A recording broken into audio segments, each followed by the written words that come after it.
Alors, Merci. Merci. non, nous n'en manquons pas une miette. Laisse-le. J'en dirai. Donc, rappelez-vous, la semaine dernière, en compagnie des Gopas, nous sommes allés faire un tour du côté de la frontière de Mathura. Et nous avons trouvé ici-là des brahmanas affairés à certains sacrifices. Au nom de demi-dieux et de Krishna, de Vishnu, ils adoraient, faisaient des offrandes. Cependant, ils ne connaissaient pas le but qui est de développer l'amour au-delà des rituels. Et donc, ils étaient attachés plutôt à la lettre qu'à l'essence. Ils ont euh, même pas daigné accorder à Krishna, ou plutôt aux émissaires de Krishna, un petit peu d'attention et n'ont pas dit un mot. Les quatre sont revenus bredouilles, la tête basse, mais Krishna les a encouragés, rappelez-vous, avec un sourire. Donc on avait dit plusieurs significations de ce sourire. Et après avoir été encouragés de la sorte, nos amis les pâtres sont retournés voir, non pas cette fois-ci, les brahmanas, mais leurs femmes. Et donc, ils sont venus toquer à la porte de leur maison. Les jeunes femmes ont ouvert et nos amis les pâtres ont directement avoué que Krishna attendait, non loin d'ici, le ventre vide.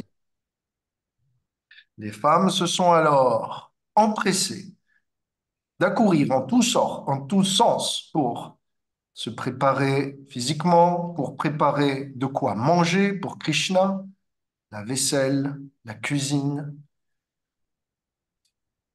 Et une fois ce moment-là, euh, nous avons arrêté, puisque maintenant il était temps d'aller voir Krishna. Donc, on avait fini la semaine dernière sur qu'est-ce que vous feriez si Krishna vous demandait de le rejoindre dans votre ville, ou si Krishna venait dans votre ville. On avait fini comme ça. Mais maintenant, je vous propose de vous poser la question. euh, Aujourd'hui, ça va être la question de ce chapitre. Quel prix seriez-vous à payer pour aller voir Krishna? Et donc, aujourd'hui, on va discuter du prix. On va voir combien on est prêt à moyenner et comment payer justement ce prix. Et on va voir que qu'importe le prix qu'on va payer, si cela nous amène à des confrontations dans notre entourage, que ce soit professionnel, familial, personnel, Krishna arrangera que ce soit pour notre bénéfice et arrangera aussi que les gens soient inspirés par l'amour que l'on porte, par l'amour que l'on porte pour Krishna. Et de cette manière, les gens autour de nous qui ne nous comprennent pas, mais qui sont inspirés par notre caractère, nous accepterons et accepteront d'être aussi mis de côté pour un temps, pour le temps que l'on accorde à Krishna. Alors, voilà pour l'introduction d'aujourd'hui. On s'était maintenant arrêté la dernière fois en plein milieu du chapitre. C'est toujours plus difficile pour moi de commencer un chapitre en plein milieu qu'en plein début. Alors, continuons. Est-ce que vous êtes ici avec moi? Est-ce que ça va pour vous? Est-ce que vous... Oui, oui. Oui, Ok, vous êtes à jour, donc le contexte est remis, replacé. Et donc maintenant, on va voir qu'est-ce qui se passe quand nos amis, les femmes des Brahmanas, décident donc de retrouver Krishna. On nous dit, prenant des larges coupes, bols, marmites sur leur tête, prenant des épices variées, des herbes, de quoi mettre une table, les gentes dames s'affairent pour rencontrer l'amour de leur vie. elles s'affairent et partent de la même façon qu'une rivière irait se jeter dans l'océan.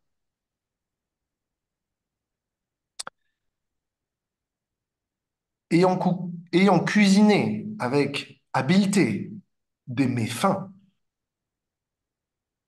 lorsque leur mari rentre, ils se posent la question, que font donc nos épouses en train de cuisiner autant? Nous avons déjà mangé. Il n'est plus l'heure. Et donc, cela doit forcément être pour quelqu'un d'autre. Alors, nos amis, les brahmanas, posent la question, pour qui es-tu en train de préparer à cuisiner? Et pour qui es-tu en train de t'affairer à partir si rapidement? Alors, les jeunes femmes répondent, vois-tu, mon cher mari, il y a deux héros qui nous attendent, ici, non loin, et ils sont affamés. Ils nous ont demandé un service. Et cela ne se fait pas de refuser la charité à des grands personnages. Alors, les maris brahmanas, ayant par le passé déjà refusé la charité à Krishna et ne reconnaissant pas leur caractère illustre, trouvent une excuse. Jaloux qu'ils sont ou envieux qu'ils sont, ils disent simplement prépare quelque chose maintenant que c'est fait, mais envoie-le par un de nos serviteurs. Tu n'as pas besoin d'y aller personnellement. Tu es l'épouse d'une brahmana, d'un prêtre prestigieux dans la société. Et donc, tu vas ternir notre nom si tu te fais la servante d'une classe inférieure. Alors, les maris insistent, si tu n'envoies pas cette nourriture, mais que tu y vas toi-même, ne compte pas revenir dans cette maison. La porte sera fermée pour toi. Donc là, moment de pression, on monte, on commence à monter en degré. C'est très sérieux. Euh, et donc, les brahmanas commencent aussi à monter en pression et disent des mots, des injures à leurs femmes,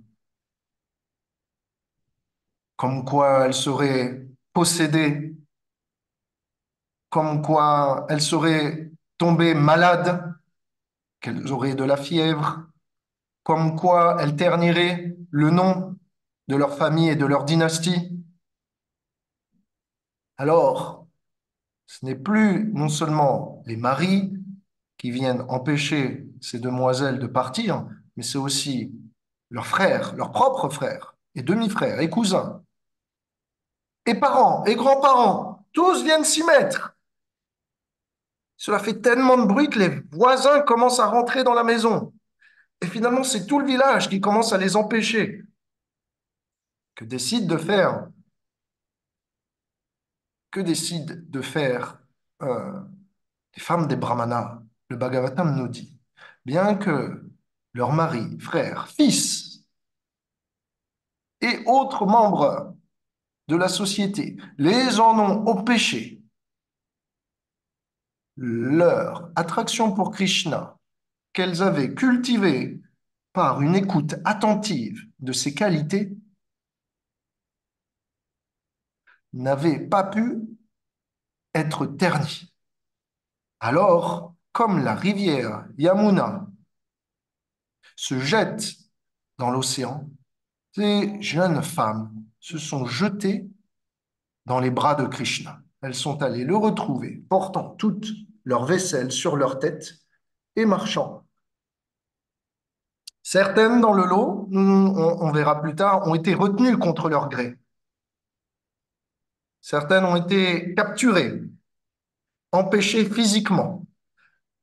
Mais la plupart, ayant parti la tête haute, furieusement, n'ont pas pu être retenues. Alors, où elles trouvèrent Krishna? Le long de la Yamuna, près d'arbres Ashok. Ashok, ça veut dire sans anxiété, près d'arbres magnifiques. Il était en compagnie de ses amis les pâtres et de Balaram. Alors, première chose qu'on peut voir, c'est que plus l'amour est grand pour Krishna, plus les obstacles sont négligeables. C'est comme quand vous mettez des œillères à un cheval, il ne voit pas les obstacles. De la même manière, tous les membres du village s'étaient opposés à ce que les femmes des brahmanas partent voir Krishna, mais elles n'ont pas daigné les voir. Et donc, quand on ne voit pas les obstacles, qu'est-ce qu'il se passe? Il n'y a pas vraiment de peur, il n'y a pas vraiment d'hésitation ni de doute. Et donc, si vous voulez, c'est pour montrer que plus on aime Krishna, plus on aime Dieu, plus on est attiré par lui, plus on a un objet d'amour que l'on cultive dans notre vie, plus on trouve de raisons pour aller l'atteindre et plus on ne voit plus les obstacles qui pourraient nous empêcher. Et donc, il y a un dicton qui dit,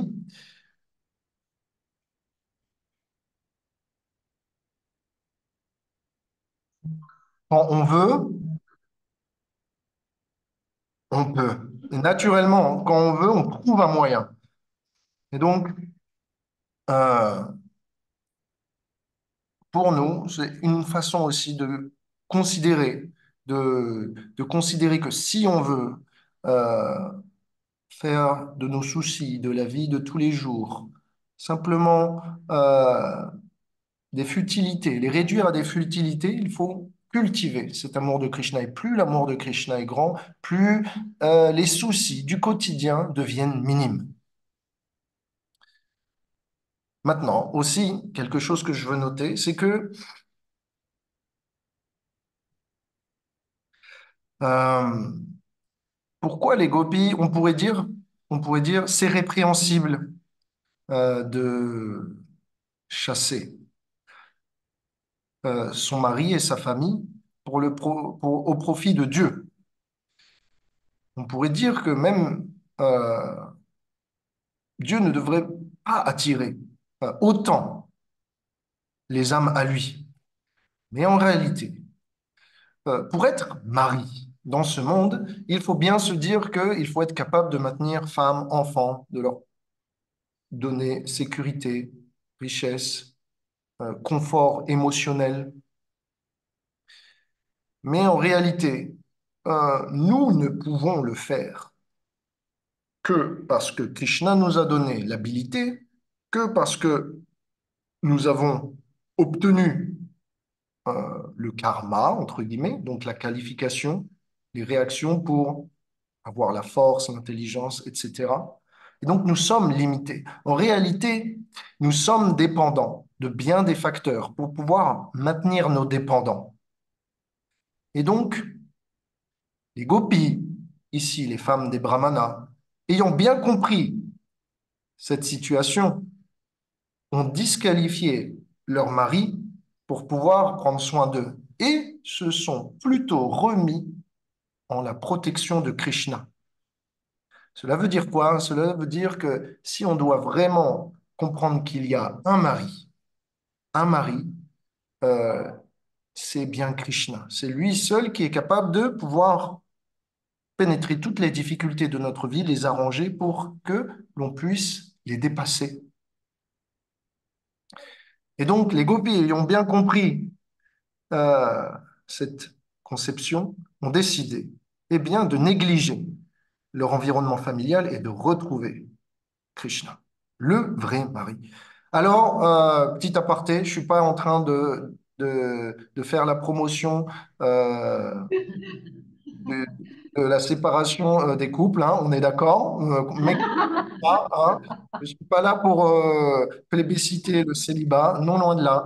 restez où vous êtes, comme vous êtes, c'est parfait. Ce que je veux vous dire, c'est qu'il y a beaucoup de personnes qui comprennent mal ce point et qui disent du coup, l'erreur qu'ils font, c'est que sous prétexte qu'on veut être détaché pour s'attacher à Krishna, eh bien, on rejette la vie familiale, on s'occupe moins des enfants, on nie nos devoirs de la vie de tous les jours. Là est l'erreur. Là est l'erreur parce que c'est dans la coopération euh, dévotionnelle que l'on peut grandir. Dans notre cas, nos amis les brahmanas n'étaient pas vraiment enclins à Krishna. Et donc, il y avait une raison pour pouvoir prendre des distances. Mais dans le cas où nous nous retrouvons en symbiose avec des personnes autour de nous, dans le cadre de la famille, il n'y a aucune raison de rejeter la famille. Elle peut être engagée au service de Krishna favorablement. Donc, ne faites pas cette erreur de négliger votre mari, votre femme, vos enfants, vos grands-parents, sous prétexte euh, qu'ils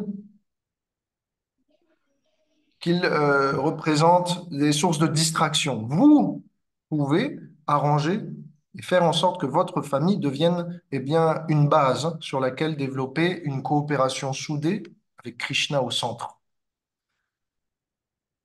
Donc, l'art de vivre en couple, Krishna va le dire après, il va démontrer euh, certainement, lorsque j'arrive dans la vie de quelqu'un, des problèmes vont arriver. Les membres de la famille qui ne sont pas enclins à la spiritualité vont s'opposer à vous. Donc, vous allez avoir des difficultés dans votre vie spirituelle, autour de vous, professionnellement, dans un cercle élargi ou restreint, peu importe. Difficulté, il y aura. C'est ce que Krishna veut nous dire à travers l'exemple aussi de ces femmes de Brahmana. Et on va nous empêcher d'aller vers lui. Mais ce que vous allez voir plus tard, c'est que Krishna arrange que par notre exemple, nous puissions inspirer les gens autour de nous qui étaient défavorables à devenir favorables. Donc, il n'y a pas une solution, il y a plusieurs solutions. Il n'y a pas simplement la solution de partir, il y a la solution de rester et de construire. Donc, si vous avez cette possibilité, faites-le. Et je sais que vous l'avez. Donc, pas d'excuses. Voilà.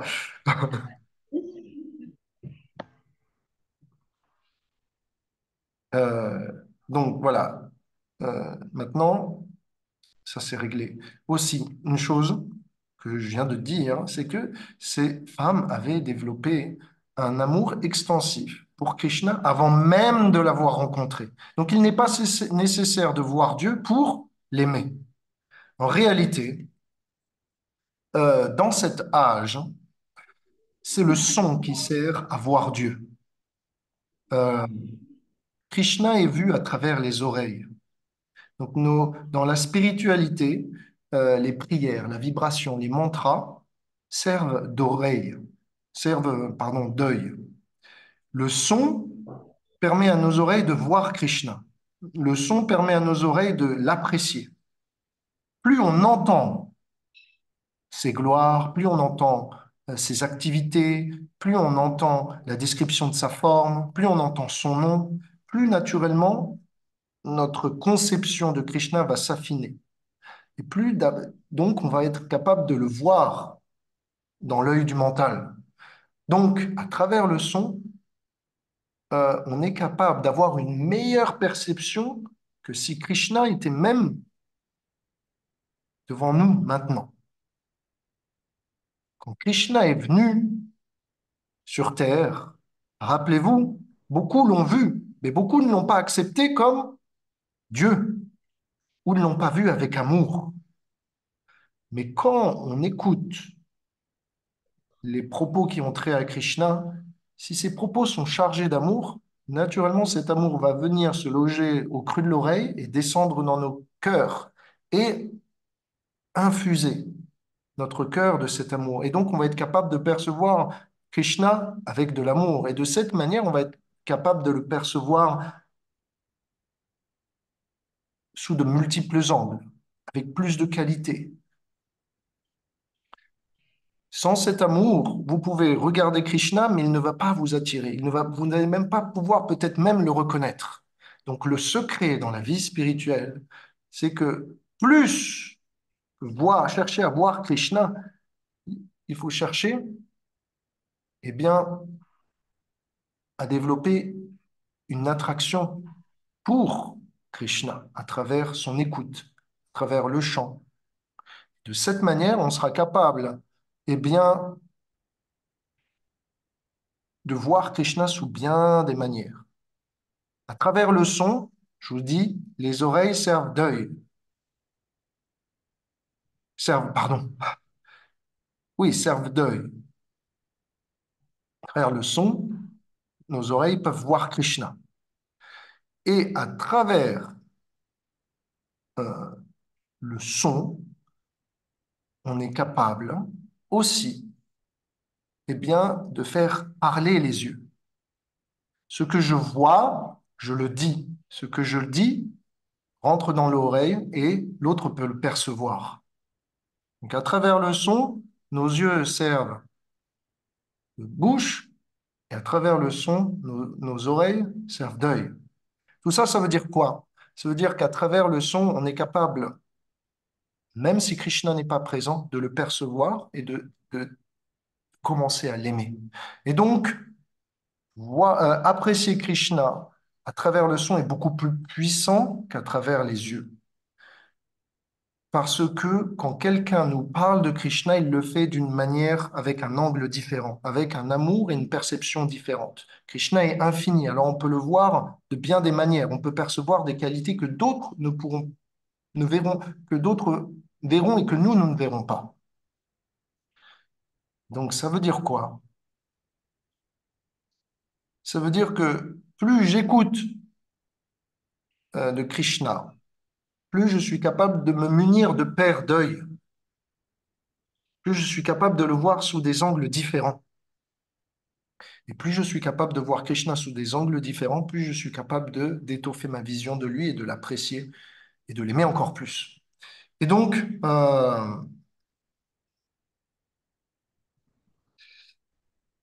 notre habilité à écouter les propos qui ont lieu à Krishna détermine l'habilité à apprécier Krishna et à réduire la distance entre nous et lui. Parce qu'une fois que Krishna rentre dans votre cœur par l'écoute, par le son, une fois que vous pensez continuellement à lui, naturellement, Krishna se sent obligé de faire de vos pensées une réalité. Et donc, comme pour les femmes des brahmanas, il va venir et les appeler. De la même façon, une fois qu'on est chargé d'amour pour Krishna, Krishna nous appelle. Ça peut être dans cette vie, ça peut être au moment de la mort, peu importe. Mais on est amené à être appelé à partir du moment où on se charge d'amour à travers le son. Euh, donc,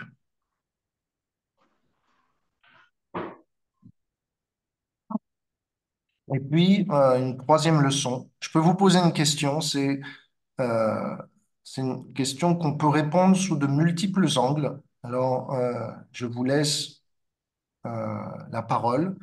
La question, c'est est-ce que euh, on peut décider de voir Krishna à n'importe quel prix? Quelle serait votre réponse? Vous pouvez lever la main ou parler. Allez-y.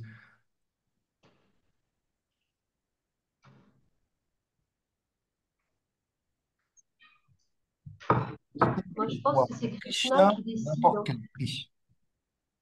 Et que même si on a l'intention de le voir, c'est lui qui décide de se montrer ou pas, en fait. Mhm. et Ok. que, ça s'achète pas en fait. Mhm. On peut pas, ça dépend pas de nous. Non, on peut décider de le voir et c'est lui qui va donner le résultat en fait. Mais Mhm. moi, enfin perso, hein, on peut pas, comme dit Chris, on peut pas acheter ses places au paradis. Très bon, très bonne remarque. Très bonne remarque. En fait, c'est le point que c'est le point que je voulais amener, c'est que tant que notre route vers Krishna n'est pas bénie par lui, par ses associés, euh, le prix est trop élevé. C'est pas accessible. Et donc, on devrait être prêt à payer n'importe quel prix, mais payer ce prix, il faut pouvoir être euh, le réceptacle de la bénédiction d'autrui. Comme là, dans l'exemple de Krishna, il a envoyé ses amis, les Gopas, à la maison des femmes, et les Gopas ont dit, on vous invite. De la même manière, on a besoin d'être invité par les émissaires de Krishna. Alors, c'est pour ça qu'on fait souvent le rappel qu'on a besoin d'être entouré de dévots, d'obtenir un maître spirituel pour qui on a confiance de suivre les instructions, pour qui on estime qu'il est le représentant fidèle de- des instructions de Krishna. Ça, c'est important. Et une fois qu'on suit ces instructions, on peut obtenir la miséricorde qui nous permet d'aller vers Krishna à moindre prix. Merci beaucoup, Sudevi. Euh, Maintenant, deuxième question. Si Krishna est accessible, Krishna est accessible, euh, est-ce que on pourrait aller le voir à n'importe quel prix s'il est accessible?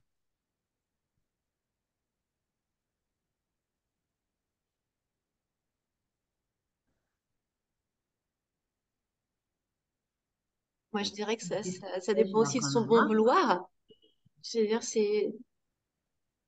on peut y mettre toute l'attention, tout le cœur qu'on veut, même s'il est accessible et qu'on s'en rapproche le plus possible. S'il a décidé de nous voir, c'est la bénédiction, de la vie. Mais s'il a décidé de faire autre chose et de pas nous voir, on doit accepter ça aussi. Mhm. Parfait. Euh, le point que je veux faire, merci beaucoup, Chitraleka, le point que je veux faire, c'est que Krishna peut être accessible, mais le voir sans avoir de service à lui donner, ce n'est pas la bonne façon de l'approcher. Et donc, quand on veut voir Krishna, il faut pouvoir lui apporter quelque chose. De la même façon, les femmes des brahmanas sont venues en apportant de la nourriture. Elles avaient un service. Et donc, elles avaient un prétexte pour approcher Krishna. Dans notre vie, on a besoin d'avoir beaucoup de prétextes pour approcher Krishna. Donc, on a besoin de beaucoup de services. C'est notre laisser-passer. Krishna peut être accessible, mais on a besoin d'un laisser-passer. Et ce laisser-passer, c'est le service qu'on a reçu eh bien, des dévots qui ont été envoyés par Krishna. Par exemple, nous, euh, on a, par la miséricorde de Srila Prabhupada, l'ISKCON. Alors, c'est l'association internationale de yoga la plus grande du monde. Et avec ça, eh bien, on peut recevoir suffisamment de services pour s'octroyer un laissez-passer et avoir un prétexte de voir Krishna.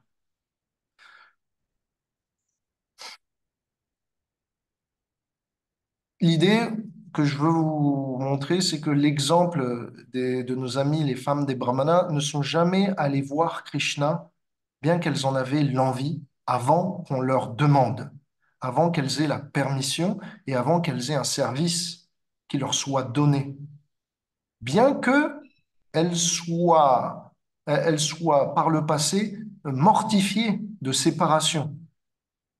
Donc, c'est une leçon pour nous dire, on doit cultiver l'envie de retrouver Krishna. Cette envie va se manifester en une souffrance de la séparation. Et cela va attiser la volonté de Krishna de vouloir nous retrouver. Krishna va nous envoyer quelqu'un qui va nous donner un prétexte, un service. En accomplissant ce service, on pourra retrouver Krishna. Donc, c'est la morale un petit peu de cette histoire. Est-ce que vous avez des questions? Est-ce que ça va ou je continue? C'est parfait, parfait. Hmm.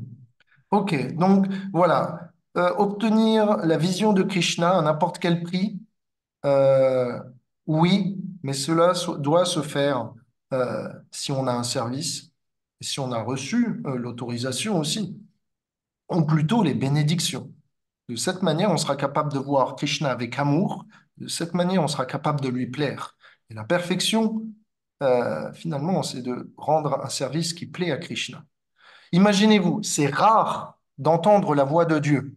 Parfois, on peut aller au temple, on peut aller à l'église ou que sais-je, et on peut entendre une voix céleste ou une voix dans le cœur nous parler.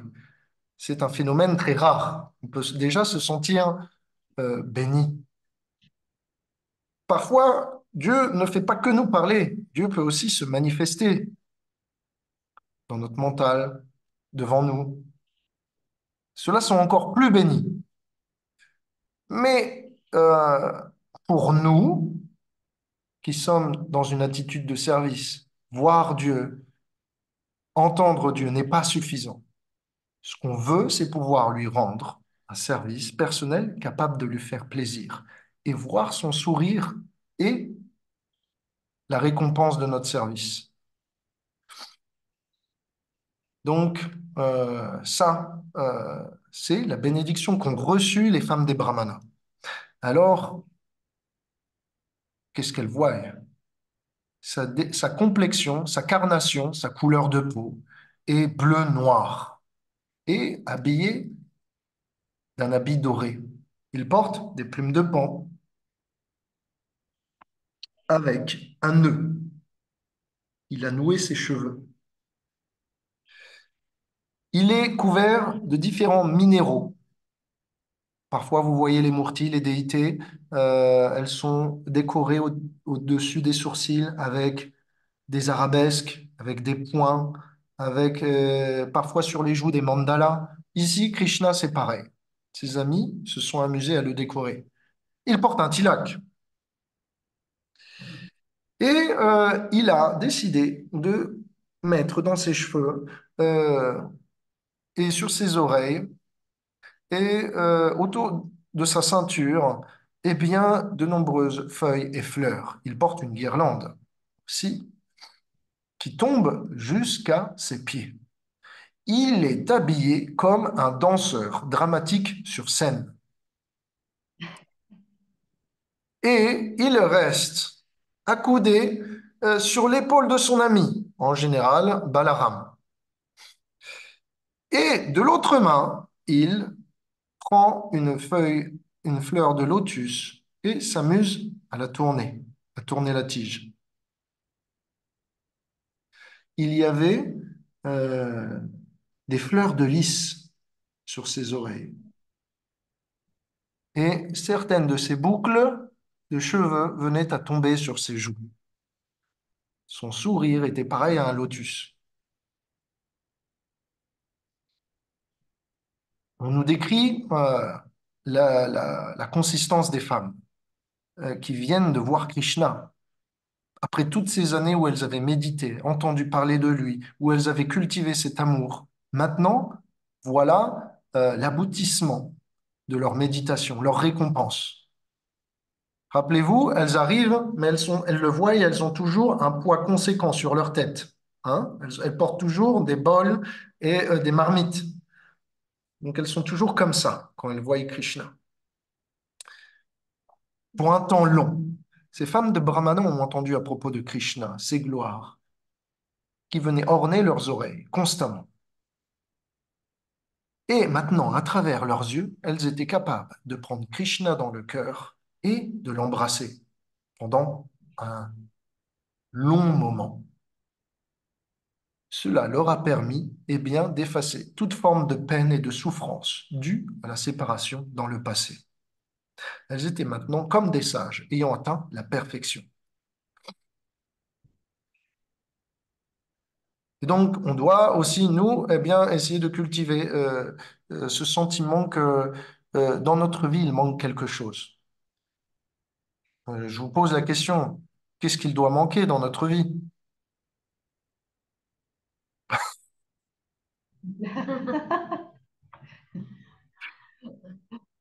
Mais de l'amour pour toujours aller en chercher plus. Tu as dit quoi, ce Chitra? Non, c'est pas moi, c'est Il y a je des dis vies? de l'amour pour Non, toujours non, aller courir après. ça, il faut pas manquer d'amour. Ah, faut pas manquer qu'est-ce qu'il faut manquer? Un service. Non, il nous faut un service. Il faut manquer. Dans l'autre sens. Ah, dans l'autre sens. Qu'est-ce qu'il doit nous manquer dans notre vie?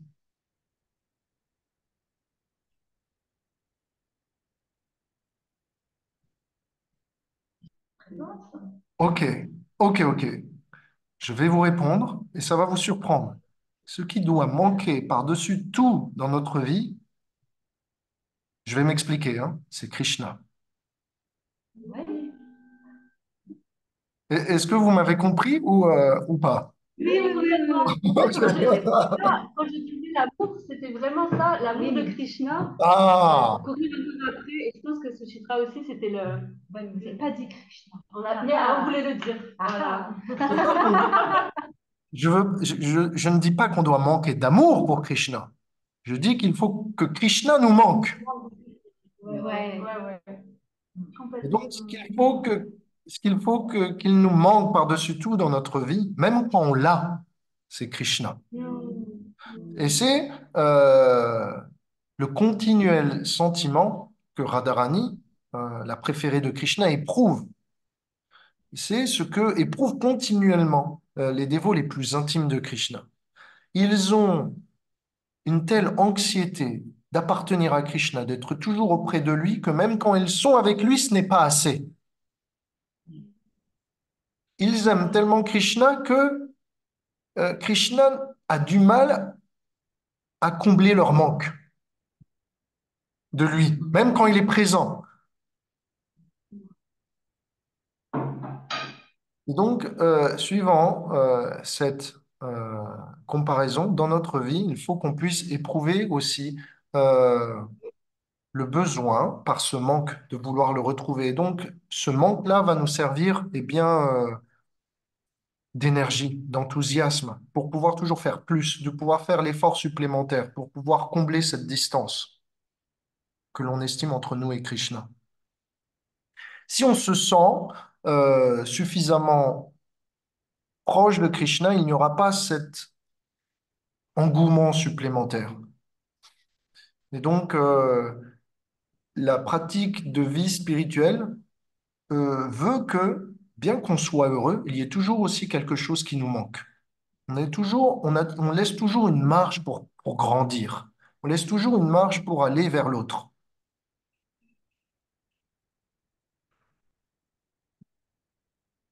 Donc voilà, ça c'est un point que je voulais faire. Ok, on continue. Alors, Krishna, pouvant lire leurs pensées, comprit leurs besoins. Il avait compris qu'elles avaient abandonné toute forme d'espoir, autre que de le trouver. Il avait compris que leur seul désir, leur unique besoin était d'être avec lui. Alors, Krishna s'adressa de cette manière. Mes chers amis, bienvenue, vous qui êtes si fortunés. S'il vous plaît, veuillez vous asseoir et soyez confortables. Que puis-je faire pour vous? Le fait que vous soyez venus ici pour me retrouver, que vous aviez fait tout ce long chemin, est vraiment approprié. Krishna, quand il dit ça, il commence à se lever et à les aider à enlever de leur tête tous les gros marmitons qu'elles avaient posés sur leur dessus. Et Krishna, s'affaire, les aide, les met à l'aise. Il y a aussi ses amis qui viennent aider. Et donc, une fois que tout le monde est installé, la conversation peut commencer. Krishna appelle nos amis, les femmes des brahmanas, Mahabhaga. En sanskrit, ça veut dire vous qui êtes si fortunés. Krishna se sent moins fortuné euh, que les femmes des brahmanas.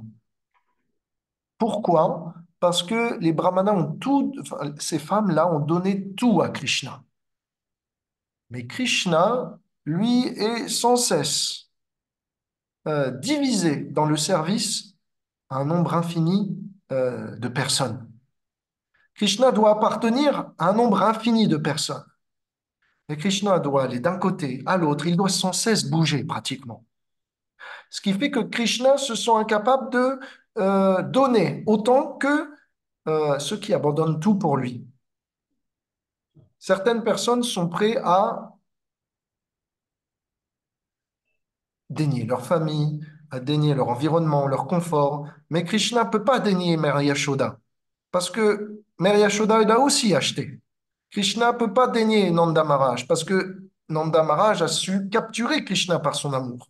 Krishna ne peut pas dénier ses amis, parce que ses amis aussi l'aiment beaucoup. Krishna ne peut pas dénier les gopis, ses amoureuses, parce que leur vie dépend de lui. Alors Krishna se sent sans cesse tiré d'un côté et de l'autre, écartelé entre le besoin de satisfaire tous ses dévots.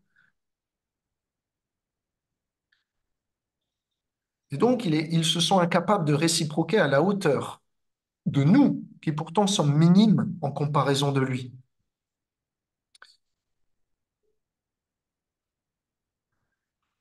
Et c'est aussi la nature de l'amour, c'est que l'amitié avec Krishna n'est pas basée sur euh, notre condition, que l'on soit homme, femme, riche, pauvre. L'amour de Krishna, son amitié, est accessible à quiconque veut bien lui donner de l'attention.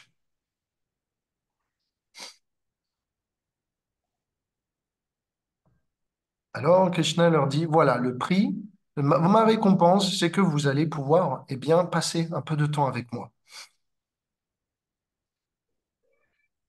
Krishna dit,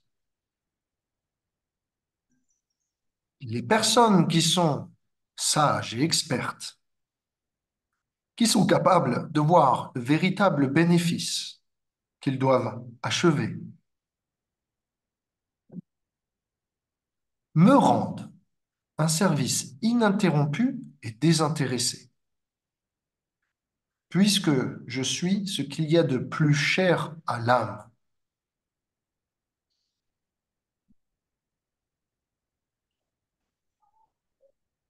Krishna ajoute, qu'est-ce qu'il y a de plus cher à l'âme?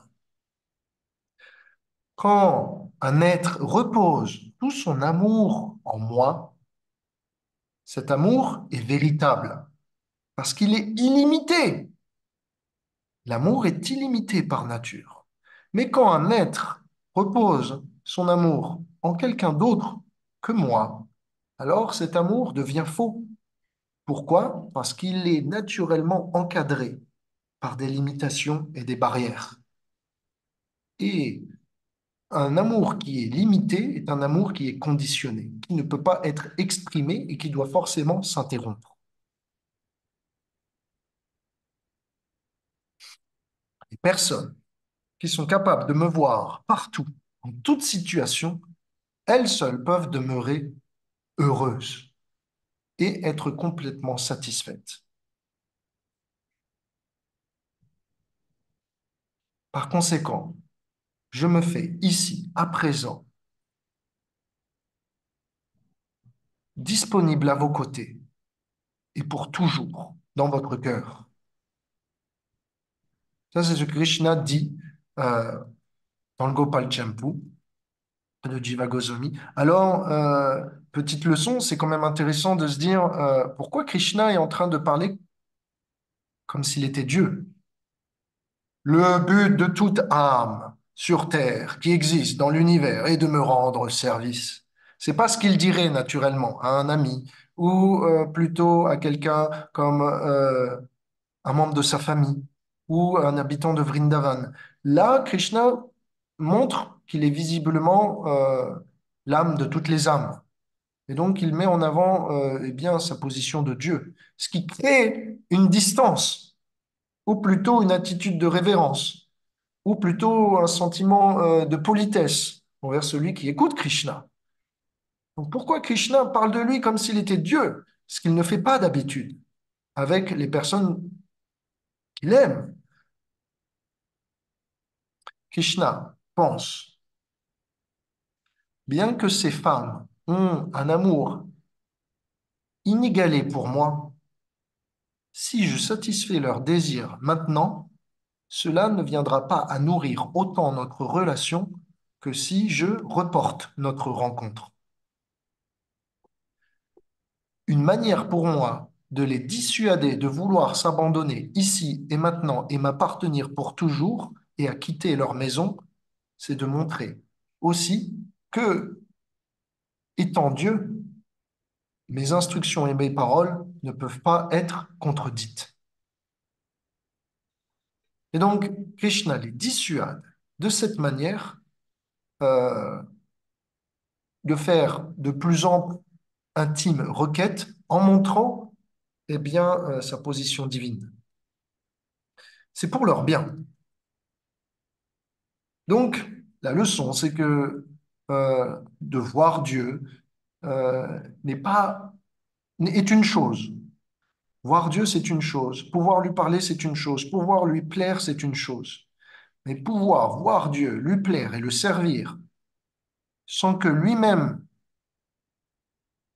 pense qu'il est Dieu et que nous aussi pensions qu'il est Dieu, ça, c'est l'achèvement de toute bénédiction et le paroxysme de tout amour. Là où nos yeux perçoivent la position de Krishna en tant que Dieu, et là où les yeux, où les paroles de Krishna manifestent sa présence en tant que Dieu, une distance se crée. Et donc, si on veut vraiment aboutir dans l'amour de Dieu, eh bien, il faut se trouver dans une situation où on oublie qui il est, et Krishna oublie aussi qui il est.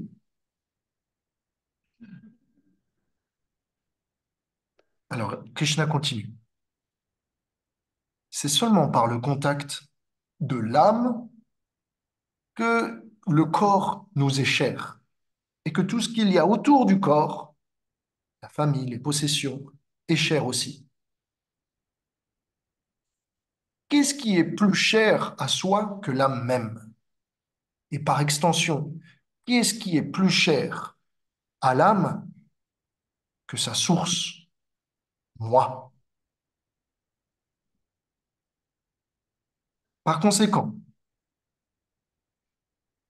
je vous demande de retourner à l'arène sacrificielle parce que vos maris, les prêtres expérimentés, hommes de famille, ont besoin de votre assistance pour finir leur devoir.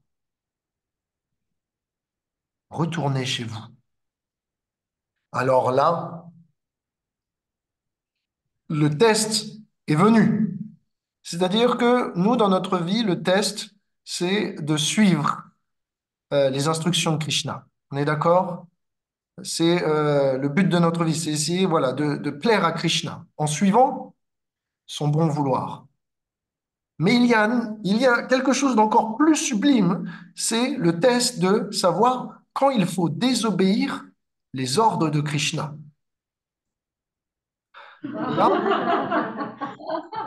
Et là, c'est le cas de nos amis, les femmes des Brahmanas. Elles sont dans une situation où elles se disent, on a tout donné à Krishna et c'est l'aboutissement de toutes les écritures, de toutes les injonctions. C'est le but ultime, c'est l'essence du but de la vie. Nous avons atteint ce but, nous sommes en présence de Krishna, et voilà que maintenant Krishna nous demande de faire un marche arrière. Et donc, plus que abandonner tout à Krishna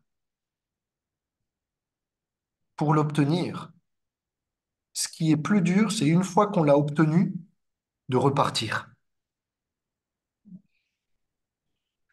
Et donc, c'est aussi pour nous, dans notre vie, de nous dire jusqu'à quel point je serai capable de danser dans les mains de Krishna s'il veut que je fasse un pas de son côté ou un pas de l'autre, un pas loin de lui ou un pas vers lui. Ici, Krishna demande, après que les femmes des brahmanas aient fait un pas vers lui, il leur demande, faites un pas en arrière. Donc, Krishna était décrit plutôt comme un danseur.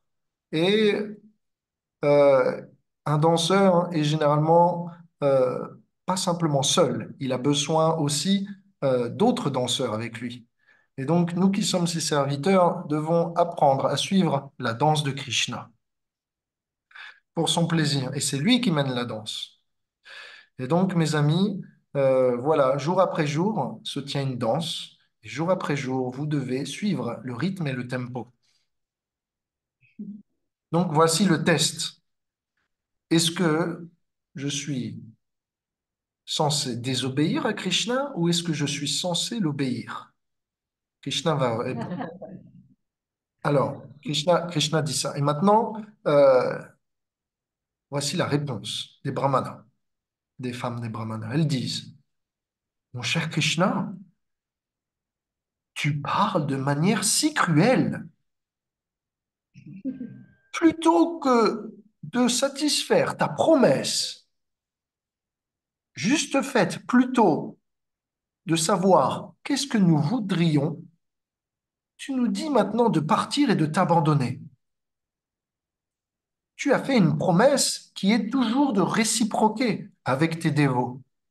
Si tu es bien Dieu, tu te dois d'être véridique. Nous t'avons maintenant atteint. Et nous sommes prêtes à rester ici, dans cette forêt, et à prendre sur notre tête les guirlandes qui viennent de tomber de tes pieds. Ces guirlandes, même qui sont tombées de tes pieds,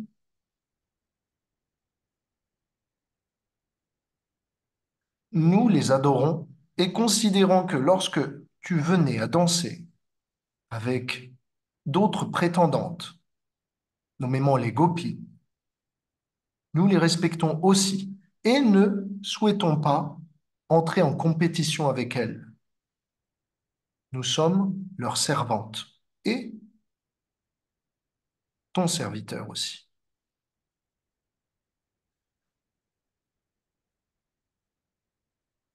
Alors, Krishna peut répondre, je ne peux pas vous accepter. Vous êtes des femmes de prêtres. Donc, dans la société, vous êtes beaucoup plus importantes. Et il ne nous convient pas d'amoindrir votre rang. Mais ici, nos amis, les femmes de Brahmana, disent, nous sommes prêts à prendre sur notre tête tout ce que tu rejettes, que ce soit tes guirlandes, que ce soit la poussière. Nous sommes prêts à rejeter toute forme de désignation. Notre seule identité, c'est celle de te servir. Au diable, notre statut de femme. Au diable, notre statut haute et prestigieuse dans la société. Au diable, tout cela. En ta présence, nous sommes simplement tes serviteurs. Il n'y a que cette identification qui compte. Ne t'embarrasse pas de nous, les femmes des Brahmanas disent. Nous n'irons pas, nous ne retournerons pas à notre village. Nous resterons ici dans la forêt, bien qu'il fasse froid, bien que cela soit dangereux, bien qu'il y ait des bêtes ici et là. Nous sommes prêts à abandonner tout pour toi, y compris notre confort personnel. Nous resterons cachés et nous ne rentrerons pas en compétition avec tes prétendantes favorites, les gopis. Au contraire, nous les apprécions et les respectons et espérons simplement qu'elles daignent aussi nous donner quelques restes. Juste d'une certaine distance, nous serons là et regarderons à travers les fourrés tes activités. Personne ne saura nullement la présence de notre existence dans cette forêt. Par conséquent, accepte-nous. Nos maris, nos parents, nos fils, nos amis, nos voisins, tous nous les avons rejetés. Et donc maintenant, qui d'autre que toi pourrait nous protéger? Nous nous sommes jetés à tes pieds et n'avons nulle autre destination à qui appartenir. Je t'en prie, satisfais notre désir. Nous n'avons d'autre solution que d'être avec toi. Alors, ça, c'est la plainte et les arguments. Mais Krishna, maintenant, contre-attaque. Et il contre-attaque fort. Krishna dit, soyez assurés que vos maris ne seront jamais envieux de vous et ne vous causeront du tort. Ils vous accepteront de nouveau. Depuis leur cœur, j'irai moi-même les instruire sur ce point. Cela est non seulement lorsqu'ils feront le feu de sacrifice, je serai là pour que les demi-dieux qu'ils adorent témoignent en mon nom que leurs femmes sont des saintes.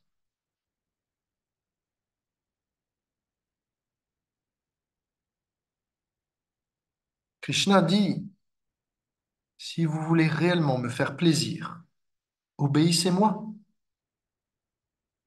Vous ne devriez pas faire quelque chose qui n'est pas désiré par moi.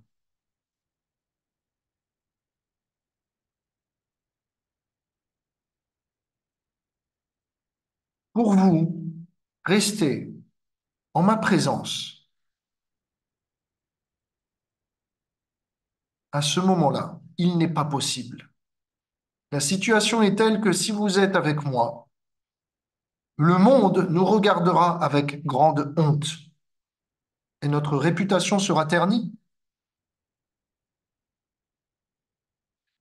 En plus de cela, je ne pense pas que cela soit bon pour que notre amour grandisse.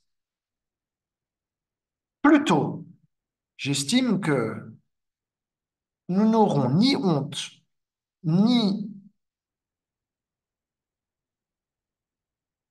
problème dans notre relation si vous en venez à fixer votre mental et vos pensées sur moi.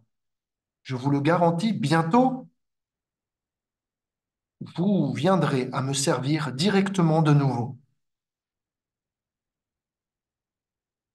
Krishna dit même très bientôt, pour éviter toute anxiété. En réalité, quand Krishna dit très bientôt, bientôt veut dire selon votre capacité à vous absorber en pensée pour moi. Selon votre capacité à vous absorber en pensée pour moi, vos pensées vont manifester une réalité. Et si dans cette réalité j'existe, je serai avec vous. Alors,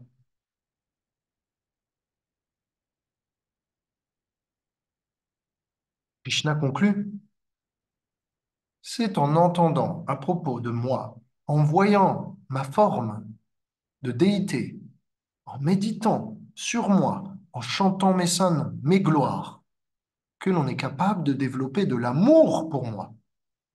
Non pas par une proximité physique. Par conséquent, suivez mes instructions, retournez chez vous et venez à pratiquer le service de dévotion. Alors, ainsi instruit, Les femmes des brahmanas retournent voir leur mari. Et comme promis par Krishna, leur mari ne trouve aucune faute en elles. Et aussitôt qu'elles viennent, il y avait des problèmes dans le sacrifice, et aussitôt qu'elles viennent, eh bien, tout cela se solutionne. Alors, les brahmanas sont de plus encouragés à les reprendre. Pendant ce temps, les femmes des brahmanas ayant vu Krishna, Krishna s'était comme tatoué dans le derrière de leurs paupières. Partout où elles regardaient, Krishna était présent. Krishna avait conquis leur cœur. Non seulement Krishna avait conquis leur cœur, non seulement Krishna avait induit leur entourage à reconnaître leur grandeur, mais Krishna avait fait de leur foyer un véritable palace. Il nous est dit dans le Gopal Champu, quand les femmes sont rentrées chez elles, elles ont vu que leur maison était maintenant couverte de bijoux, que les murs étaient incrustés de joyaux, que le sol était fait de marbre, que les murs étaient aussi couverts de feuilles dorées. Les pots qui servaient à la cuisine étaient maintenant en or précieux. Alors, leur mari, voyant cela soudainement, se mit aussi à comprendre la nature suprême et peu commune de Krishna et de Balaram, et comprit que leurs femmes, étant très dévouées, étaient particulièrement avancées dans l'amour de Dieu. Ayant compris tout cela, les brahmanas commencèrent à se sentir emplis de remords.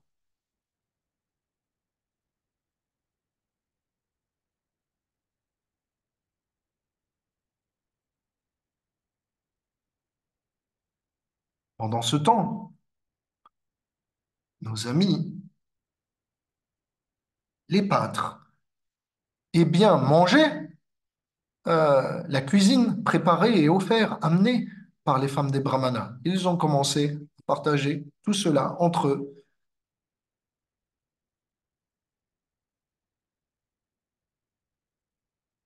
Et Krishna put satisfaire sa faim.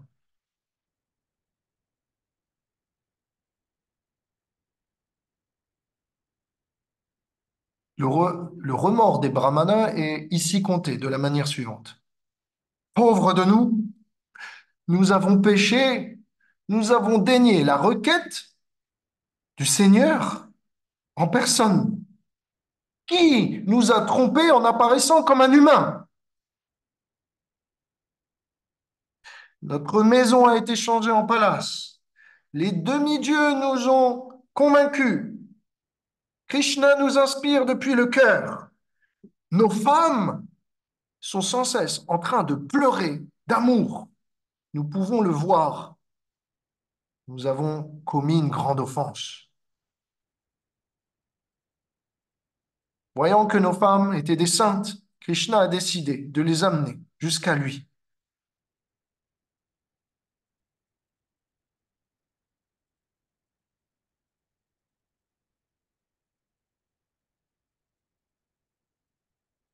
En enfer, notre naissance en tant que prêtre, en enfer, nos vœux de célibat, en enfer, notre érudition, en enfer, notre éducation aristocratique, en enfer, notre expertise ritualistique.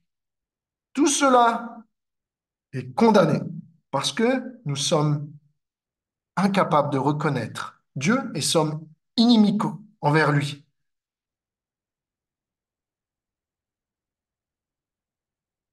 Nous avons été conquis par l'ignorance et sommes comme aveugles. En tant que prêtres et spiritualistes, nous sommes censés être à la tête de la société, pouvoir guider chacun.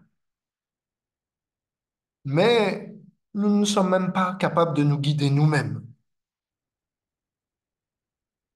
Au contraire, ces femmes qui sont nos épouses sont elles seules capables de nous guider par l'amour qu'elles contiennent Elle représente maintenant notre supérieur, nos supérieurs. Leur amour a été capable de briser toutes les attaches de la vie familiale.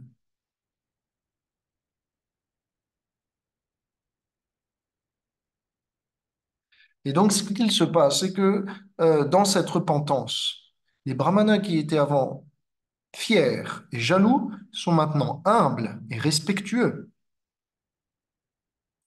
Et donc, dans notre vie, Krishna va faire toujours en sorte que lorsque l'on monte d'un cran dans l'idée de soi, Krishna nous rabaisse. Et lorsque nous sommes humbles, lorsque nous avons une attitude de service et que nous nous attribuons aucun mérite, Krishna nous élève et nous donne plus.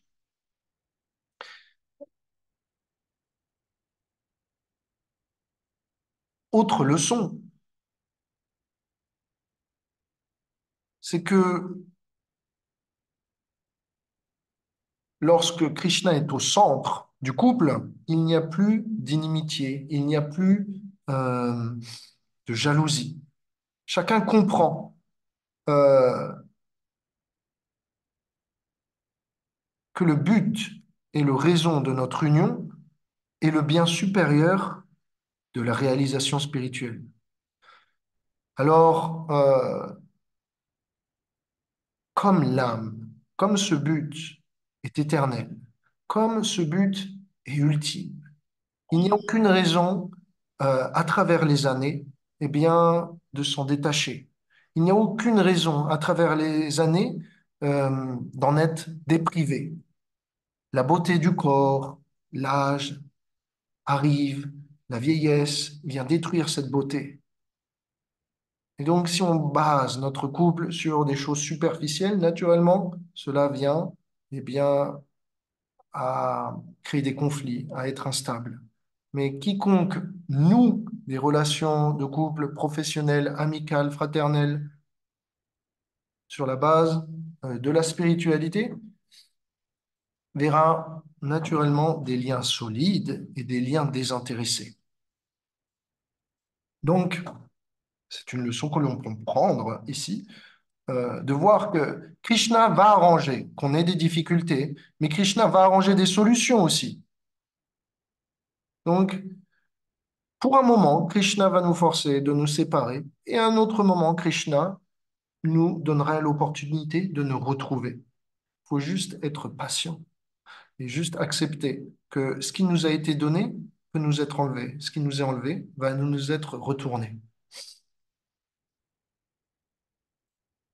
Les brahmanas, les maris, continuent à décrire la gloire de leurs compagnes.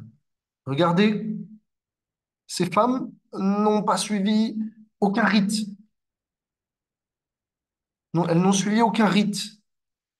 Elles n'ont pas fait de rituel, elles ne connaissent pas les Védas, elles ne sont pas allées trouver un maître spirituel pour suivre, comme à l'école, les études, les écritures. Elles n'ont pas fait d'extraordinaire austérité. Elles n'ont pas médité non plus extensivement. Et pourtant, voilà que maintenant, elles sont totalement couvertes d'amour pour Dieu. Nous ne comprenons pas quelle est l'origine de cette miséricorde. Les brahmanas, effectivement, ne savent pas que pendant qu'elles allaient chaque jour au marché, ces jeunes femmes, eh bien, échangeaient avec les habitants de Vrindavan. Et donc, lorsqu'elles achetaient des fruits et des guirlandes, j'en ai parlé, elles avaient l'occasion de discuter de Krishna. Et jour après jour, elles voyaient leur amour grandir et grandir. Mais les maris, n'ayant pas eu ce contact répété, eh bien, n'ont pas pu développer cette attraction. Donc, n'ayons pas peur d'être disqualifiés pour aimer Dieu, qu'importe notre situation, qu'on soit enfant, qu'on soit euh, pas forcément versé dans les Écritures, qu'on ait une intelligence même limitée. À partir du moment où il y a sincérité, à partir du moment où on définit nos priorités, la perfection est disponible. Et donc, les brahmanas concluent, nous avons totalement dévié du but de la vie et simplement le Seigneur est venu jusqu'à nous, nous recadrer. Autrement, pourquoi aurait-il prétendu qu'il aurait été affamé alors qu'il ne ressent pas la faim? Véritablement, le Seigneur est compassionné envers tous, envers nos femmes et envers nous, parce qu'il est venu aussi nous rechercher.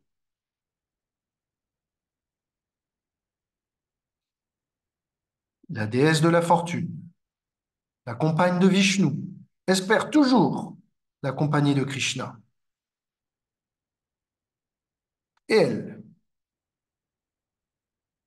effectue ou mendie sa présence. Nous avons reçu la présence de Krishna et n'avons pas été capables de saisir cette opportunité. Nous avons entendu que Krishna était semblable au Seigneur suprême. Et nous n'avons pas daigné croire ces paroles. Nous sommes tellement bêtes que nous n'avons pas pu reconnaître le Seigneur lorsqu'il était en face de nous. Et donc, encore pour répéter, Krishna vient se montrer. Et si on n'a pas les yeux loin par le baume de l'amour, nous ne sommes pas capables de le reconnaître. Nous ne sommes pas capables d'apprécier ses qualités et nous ne sommes pas capables non plus, eh bien, de relationner avec lui. Donc, véritablement, quand quelqu'un nous dit est-ce que Dieu existe? Montre-le-moi. La réponse est as-tu les yeux pour le voir? As-tu le cœur pour l'accepter? Es-tu qualifié déjà? De la même façon que si vous voulez demander une audience au président, il faut déjà montrer une certaine qualification, peut-être une expertise dans un domaine dont le gouvernement a besoin, ou au moins que vous êtes favorable. De la même façon, pour Krishna, qui est pas le président d'un pays, pas le président d'une planète, pas le président d'un univers, mais le président de tous les êtres, eh bien, pour l'atteindre, il faut montrer une certaine attention. Donc, les brahmanas concluent, nous offrons nos obéissances à Krishna, le Seigneur tout-puissant et suprême.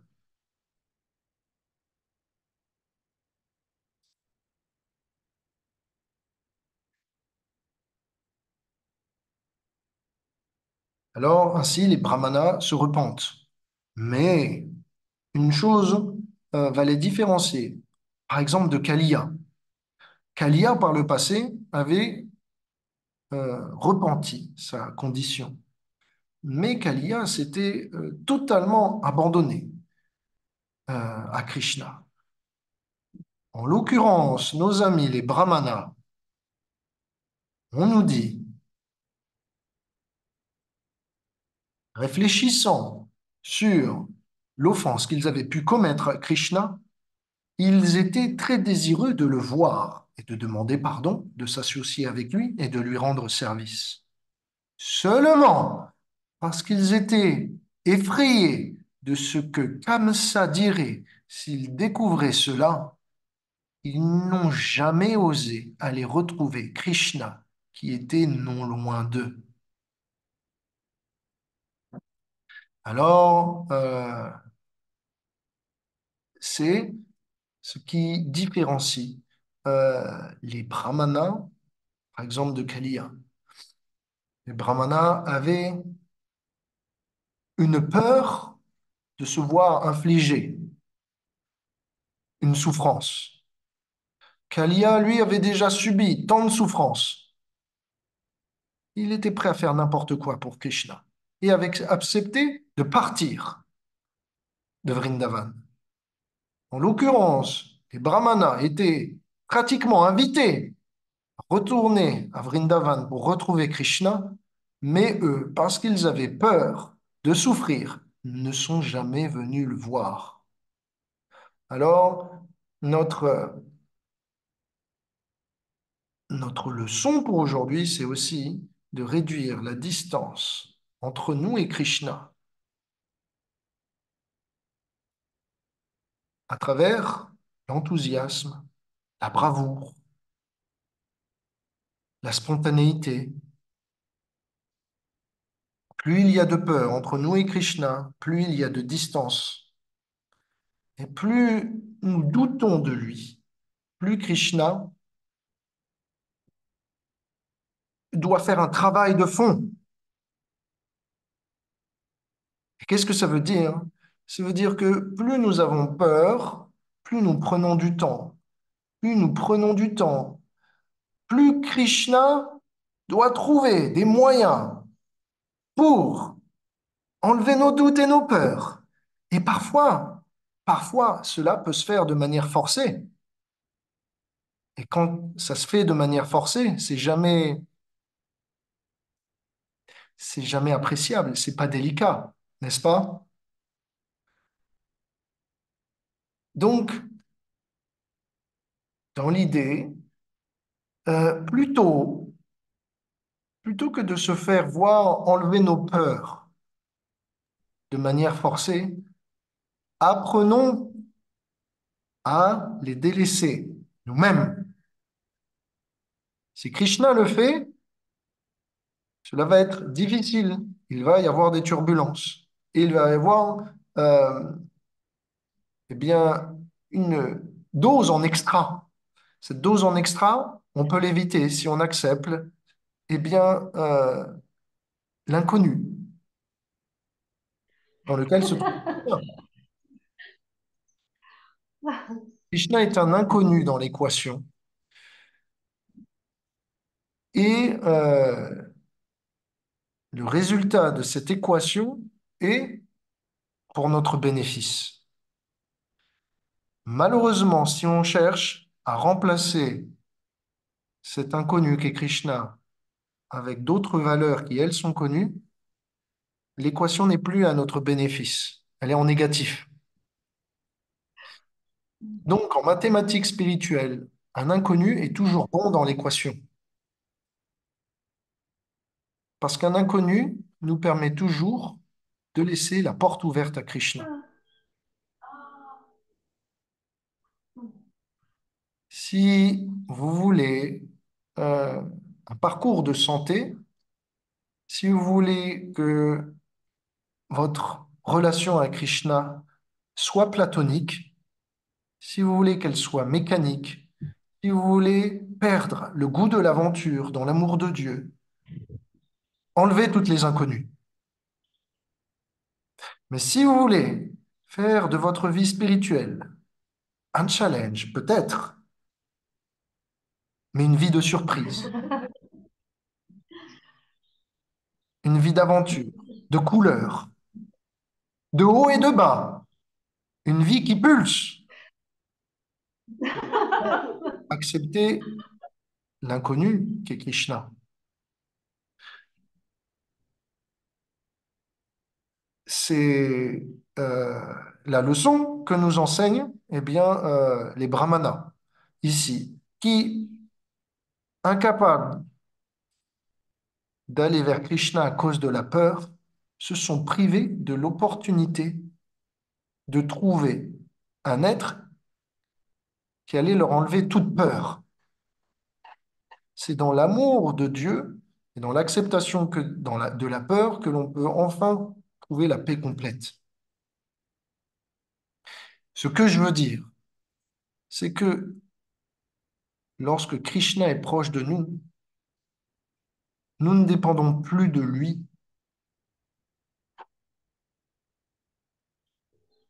Quand Krishna est tellement proche de nous, nous ne dépendons plus nous ne dépendons plus de nos désirs, de nos volontés. Nous ne dépendons plus des aléas. Quand Krishna est proche de nous, nous acceptons euh, que notre destin soit entre ses mains et dans son bon vouloir. Et donc, parfois, Krishna peut dire une chose, et parfois, Krishna peut nous montrer le contraire. Et parfois, euh, Krishna veut que l'on dépende de lui. Parfois, Krishna veut nous mettre sous la tutelle de quelqu'un d'autre. Et parfois, Krishna veut que l'on revienne vers lui. Et donc, Krishna nous fait perdre la tête. Il a fait perdre la tête aux femmes des brahmanas. Il a fait perdre la tête aux brahmanas. Et donc, Krishna nous montre que parfois, vous allez devoir dépendre de lui. Parfois, vous allez devoir dépendre de personnes qui le représentent. Parfois, vous allez devoir faire un pas en avant, un pas en arrière.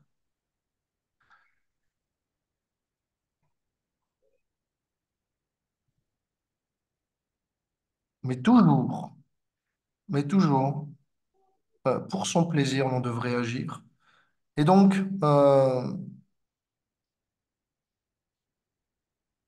les instructions de Krishna euh, sont euh, la lettre qui va définir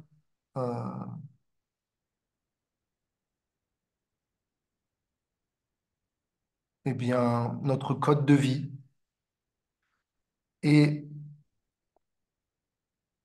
les envoyés de Krishna sont ceux qui vont ajuster la lettre. Krishna nous a laissé les écritures, là qu'on est en train de... Krishna nous a laissé les écritures, il nous a laissé des instructions, mais ces instructions, pour être comprises, ont besoin d'être vues à travers les yeux de quelqu'un qui a déjà saisi leur essence. Et donc, parfois, euh, on peut faire comme les brahmanas et se dire, voilà, je lis les écritures, donc j'ai tout compris, Krishna. Mais ce que Krishna veut, c'est que l'on comprenne l'essence de ces écritures. Donc, plus qu'avoir quelque chose dans le cerveau, il faut qu'on ait quelque chose dans le cœur. Et donc, ça veut dire quoi? C'est que à travers, à travers les personnes qui sont chargées d'amour, les instructions de Krishna seront actualisées et personnalisées. Lorsque les brahmanas ont lu toutes les écritures au sujet de Dieu, ils n'en ont pas vu la réalité ou ils n'en ont pas compris le but. Mais lorsque leurs femmes, chargées d'amour pour lui, à leur côté, se sont mis à les guider par leur exemple, alors les brahmanas ont pu percevoir ce qu'il fallait faire ou ne pas faire. Et donc, les brahmanas s'en sont remis à leurs femmes, alors qu'au début, ils s'en remettaient aux instructions de Krishna dans les Écritures. Les Écritures sont parfois tellement vastes, que ce soit la Bible, le Coran, les Védas, encore plus, que elles peuvent nous donner encore plus de doutes que les philosophies diverses données par les scientifiques et tout ça.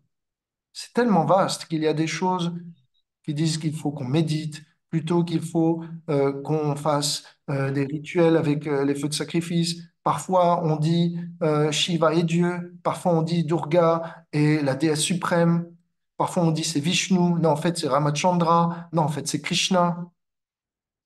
Donc, si on n'est pas capable de trouver la bonne personne qui a réussi à infuser par son amour la vérité des Écritures, on ne sera jamais capable d'avancer. Donc, c'est pour cela euh, que non pas seulement on doit dépendre de notre intelligence, on doit dépendre des Écritures, mais non pas seulement on doit dépendre de l'intelligence des Écritures, on doit dépendre de l'intelligence de quelqu'un qui les a réalisées, qui donc qui est chargé d'amour. Donc, Ce que je veux vous dire après tout ça, c'est que notre peur, la distance entre nous et Krishna, cet inconnu qu'est Krishna, c'est pas par nous-mêmes on va pouvoir franchir euh, cette peur. C'est pouvoir définir cet inconnu qu'est Krishna, mieux le comprendre. C'est pas par nous-mêmes qu'on va pouvoir résoudre l'équation. C'est pas par les écritures qu'on va pouvoir résoudre l'équation, comme les brahmanas ont pu le penser. C'est surtout par le service, par l'écoute, par le chant, par les gloires de Krishna, par la méditation sur lui, sur sa forme, par une pratique euh, organisée sous la tutelle de personnes saintes, qu'on va pouvoir obtenir cet amour. En fait, ce qui s'est passé, c'est que les femmes des Brahmanas ont obtenu l'amour des Vrajabasi lorsqu'elles allaient au marché. Cet amour qu'elles ont reçu dans leur cœur, elles l'ont donné à leur mari. Et donc, c'est contagieux, l'amour. Mais il faut qu'on le reçoive de quelqu'un. Donc, par nous-mêmes, nous ne sommes que peu de choses. Par elles-mêmes, les Écritures sont peu de choses aussi. Mais lorsque nous-mêmes, les Écritures et les gens, les personnes qui ont imbibé l'amour pour Dieu sont réunis, là, on peut trouver la perfection. Et là, l'inconnu, la peur est détruite et n'a pas sa place. Donc, ne pas simplement de dépendre des instructions de Krishna dans les Écritures, mais aussi dépendre des instructions de ses dévots. Je prends un exemple. Si Krishna vous dit, aujourd'hui, je n'ai pas faim, ne cuisine rien pour moi, j'ai une indigestion. Mais si Radharani vous dit, cuisine un festin, qui vous écoutez? Krishna ou son Radharani. serviteur? Ok. Radharani. Dharani, évidemment, et on cuisine le festin. Ok, ok, ok. L'appétit vient en mangeant. Ok. Autre autre exemple. Si Krishna vous dit, aujourd'hui, on ne fait pas de festival, je suis fatigué, j'ai besoin d'aller me coucher. Si Radharani vous dit, sortez le mridanga, l'harmonium et préparez les prières, qu'est-ce que vous faites? On On écoute surtout, Radharani. on fait la fête. Ok, ok. Si Krishna vous dit, venez me retrouver d'ici quelques heures, mais Radharani vous dit, non, ne va pas retrouver Krishna, qu'est-ce que vous faites? Ah, On écoute Radharani. On écoute Radharani. on l'emmène avec De nous. quiconque, ce qui fait plaisir à Krishna. Même si ça fait bizarre quand même. Même si on a Même si envie. on a envie de rejoindre Krishna. Euh, on- Maintenant, on voit qui est qui. Qui est de quel côté? Radharani. Ok, je pense que vous feriez mieux d'obéir à Radharani. Oui.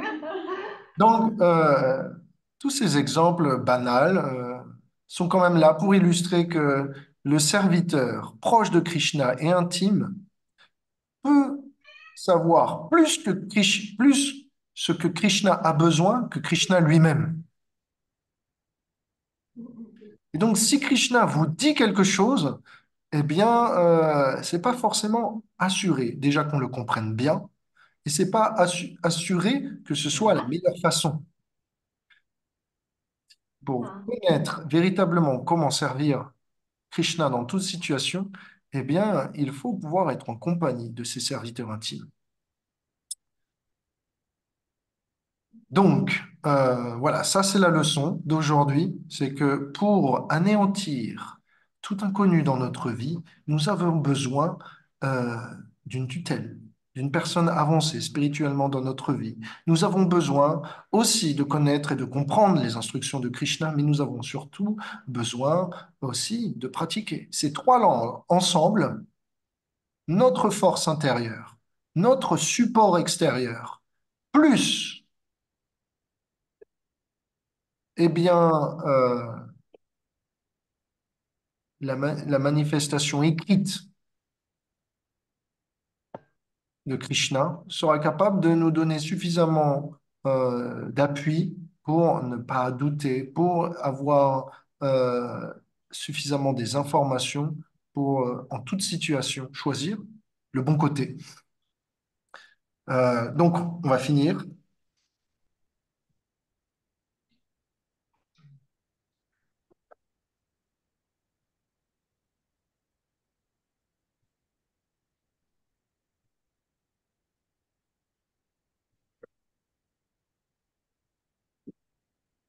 Peut-être je peux.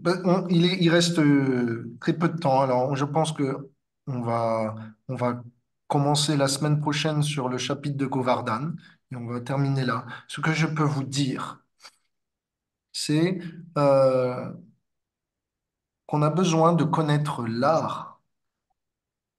euh, l'art de relationner avec le cœur d'autrui, l'art de pouvoir satisfaire ses besoins.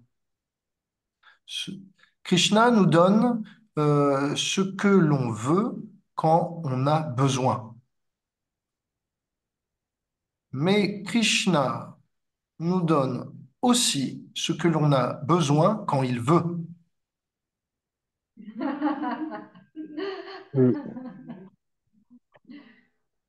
Et donc ça, c'est l'art et la manière qu'a de relationner Krishna avec eh bien, tout le monde. Et donc, parfois aussi, l'on aura besoin, comme Krishna, de donner aux personnes qui sont autour de nous ce qu'ils ont besoin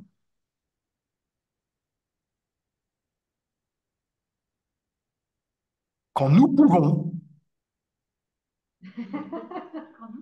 Pouvant. Krishna n'a pas de limite. Alors lui, son vouloir, c'est son pouvoir. Mais nous, notre vouloir n'est pas notre pouvoir. Donc, on peut donner aux personnes ce qu'ils ont besoin. Nous pouvons. Mais nous pouvons aussi, eh bien, donner aux personnes que l'on aime ce qu'ils veulent quand nous avons besoin. Ça veut dire quoi? Ça veut dire que si quelqu'un désire quelque chose, eh bien, vous devez relationner de manière personnelle. Tout le monde ne désire pas la même chose. Et donc, euh, quand c'est nécessaire, on devrait être apte à pouvoir choisir les mots appropriés, les actions appropriées pour pouvoir faire plaisir à la personne. Et pas simplement ça, mais aussi, il arrive que des fois, euh, les personnes désirent quelque chose, mais que cela soit contraire à leur bien fondé. Et nous devrions être capables de pouvoir distiller ce dont elles ont besoin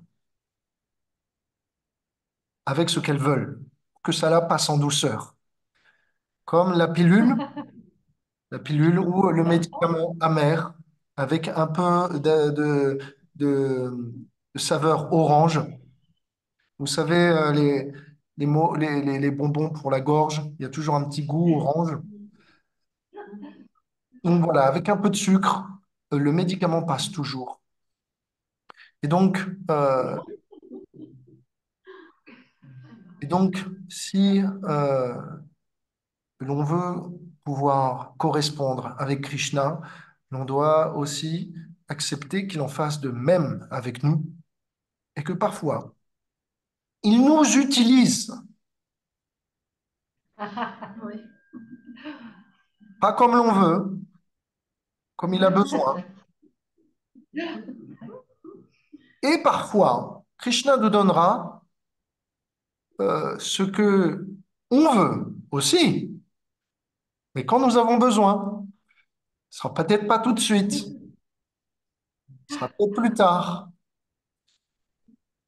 Krishna donne à tout le monde ce qu'ils ont besoin, ça c'est sûr. Et Krishna donne à tout le monde ce qu'ils veulent quand ce n'est pas à leur détriment. La morale de l'histoire, c'est qu'on peut dès à présent chanter purement. On peut dès à présent s'abandonner à Krishna.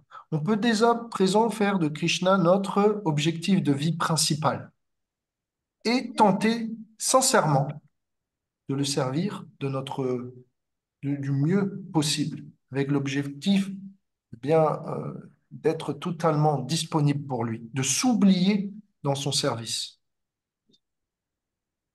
Et même si on a encore le cœur infesté de désirs matériels, on peut déjà atteindre la perfection. On peut déjà pratiquer purement, même si on a encore des choses à régler à l'intérieur de soi. On peut déjà avoir un objectif de vie pur sans être pur à l'intérieur de soi. On peut déjà établir ses priorités dans la vie. On peut déjà établir Krishna comme priorité sans que, eh bien, à l'intérieur de nous, il n'y ait que ça. Donc ne vous inquiétez pas.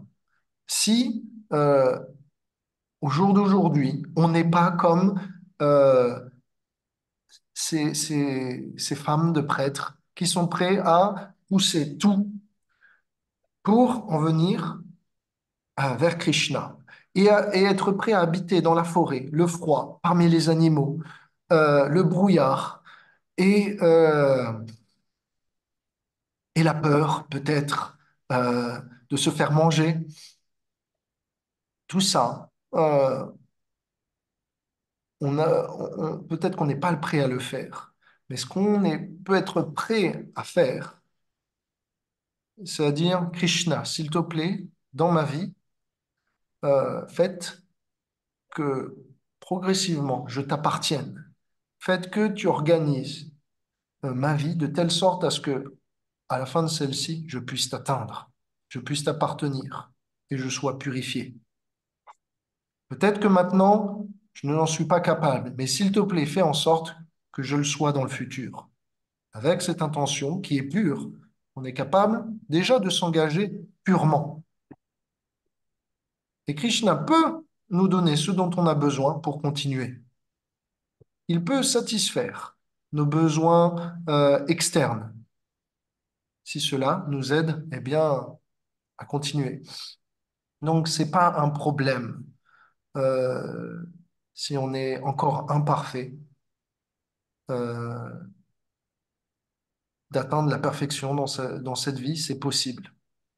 On peut être imparfait et désirer être parfait, et déjà désirer la perfection d'être avec Krishna, c'est déjà être sur le chemin. Et donc, le premier pas, c'est aussi le pas le plus important, parce que c'est le pas qui débute le voyage. Et une fois qu'on est embarqué dans l'avion du voyage pour Krishna, ben, il n'y a pas moyen de redescendre. Krishna arrange, Krishna arrange qu'on peut plus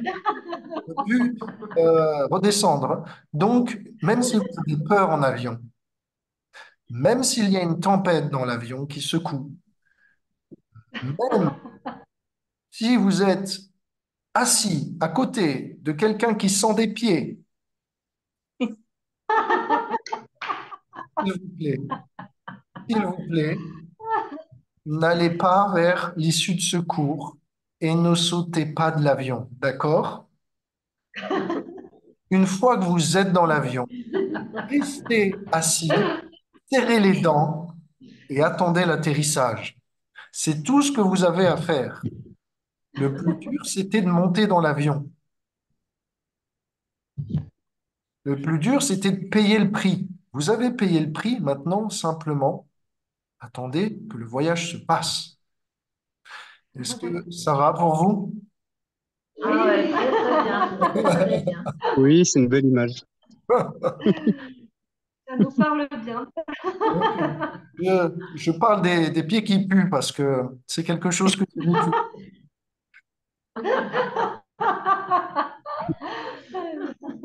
Et, et ce que je peux vous conseiller, par contre, C'est faites comme moi. Si quelqu'un pue des pieds à côté de vous, changez de place, mais changez pas d'avion. Voilà, Krishna vous offre une Génial. opportunité. Vous pouvez changer de place. Vous n'êtes pas obligé de rester à subir des austérités. Le monde est vaste. Vous avez des multiples moyens de le servir. Donc, changez de place. Juste, juste n'ouvrez pas la portière d'issue de secours. OK? Ok. Hare Krishna. Hare Krishna. Donc, voilà pour aujourd'hui. La semaine prochaine, on va se retrouver pour le début d'un divertissement fantastique parmi les favoris de nombreux dévots, puisque c'est Krishna qui va exhiber toutes les caractéristiques de Dieu tout en restant humain. Donc accrochez-vous pour la semaine prochaine, ça promet. Euh, on va démarrer quelque chose de formidable. Est-ce que vous avez des questions? J'ai déjà dépassé un petit peu le temps réglementaire. Où est-ce que ça va pour vous? Ça va très bien. Ça va bien. On a chaque Merci fois, pour on a tous nos ces réponses. encouragements. Avec plaisir. Euh, donc, j'espère que je serai plus malade la semaine prochaine et que ça va aller mieux. Et donc, s'il vous plaît, souhaitez-moi un bon rétablissement, que je puisse sortir Bon rétablissement, de si ce... Krishna le veut bien. Bonne santé. Bonne santé à toi. Si c'est bon pour toi, bon rétablissement. Je me suis fait avoir à mon propre jeu.